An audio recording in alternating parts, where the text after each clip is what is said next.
নবম পে স্কেলের দাবির কথা সরাসরি তুলে ধরার জন্য মাননীয় প্রধানমন্ত্রীর সাক্ষাৎ চেয়ে আমরা একটা আবেদন করেছি। সেই আবেদনটা সারা বাংলাদেশের সকল মানুষের কথা বলা হয়েছে। এই আবেদনটা সকলে প্রচার করে মাননীয় প্রধানমন্ত্রীর যাতে নজরে আসে সেই জন্য আপনাদের সাহায্য চেয়েছিলাম। আমরা আশা করেছিলাম কমপক্ষে 1 থেকে 2 লক্ষ মানুষ কর্মচারী এই আবেদনটা প্রচার করবেন, যাতে মাননীয় প্রধানমন্ত্রীর নজরে আসে, যাতে প্রশাসনের দৃষ্টিগোচর হয়। আমরা ধরে নিয়েছিলাম যেহেতু প্রধানমন্ত্রীর সাক্ষাতের বিষয়, এটা কমপক্ষে 10 লক্ষ কর্মচারী এই কথাটা প্রচার করে তুলে ধরবেন। কিন্তু এই আবেদনে তো একজন, শুধু আমার একার কথা তুলে ধরিনি, এটা 22 লক্ষ মানুষের কথা তুলে ধরা হয়েছে এবং পে স্কেল বাস্তবায়ন হলে এই 22 লক্ষ মানুষ সবাই সে সুবিধাটা ভোগ করবেন। আর এই কথাগুলি প্রচার করার সময় আপনারা ঘরে হাত গুটিয়ে বসে থাকেন আর মনে মনে আশা করতে আছেন যে আগামী বাজেটে আপনাদের জন্য পে স্কেলের বরাদ্দ রাখা হবে। মামুবের আবদার আর আপনাদের মতো কর্মচারীদের জন্য আসলে সত্যিই এখন আর কাজ করতে ইচ্ছা করে না। কেন করব বলেন?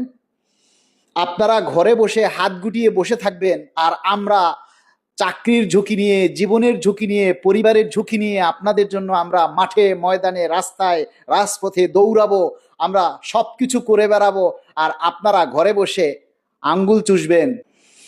আপনাদের জন্য সত্যিই লড়াই করে কোনো লাভ নেই, কারণ আপনারা কাজের মূল্য দিতে জানেন না, আপনারা নেতাদের মূল্য দিতে জানেন না, আপনাদের জন্য যারা কষ্ট করে তাদেরকে মূল্য দিতে জানেন না, সম্মান দিতে জানেন না। আপনাদের কিসের পে স্কেলের দাবি আদায় হবে? পে স্কেল কি মামুবাড়ির আবদার? বললেন আর হয়ে গেল এত সহজে? দাবি বাস্তবায়ন হলে 22 লাখ মানুষ যেটা খাবে, 22 লাখ মানুষের যেটা দাবি, সেই দাবির কথা কেন আপনারা তুলে ধরবেন না? কেন আপনারা ঘরে হাত গুটিয়ে বসে থাকবেন? আরে কর্মকর্তা যারা আছেন তারা না হয় বাদ দিলাম, তাদের পে স্কেলের দরকার নাই। যারা কর্মচারী, আপনারা তো কষ্টে আছেন,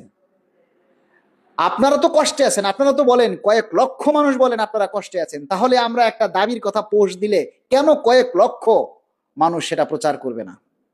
তাহলে আপনাদের জন্য কাজ করে লাভ কি আমাদের? পে স্কেল হলে ঘরে বসে আপনিও পাবেন, আমিও পাবো। তাহলে আমাদের এত কি দায় পড়েছে? আবার কিছু আমাদেরকে ভিউ ব্যবসায়ী বলে। ভিউ না হলে ওই প্রশাসনের লোকের নজরে যাবে? এই যে এত মিডিয়া এত প্রচার করে, এটা যদি ভিউ না হয় তাহলে মানুষের কানে পৌঁছাবে? যাদের জন্য আপ্রাণ চেষ্টা করি, যাদের জন্য কাজ করতে গিয়ে আমি সাসপেন্ড হয়েছি, যাদের জন্য কাজ করতে গিয়ে এত লাঞ্ছিত হচ্ছি, তারপরও আপনারা সচেতন নাই। আপনারা যতদিন দায়িত্বশীল না হবেন, যতদিন সচেতন না হবেন, ততদিনে পে স্কেল হবে না।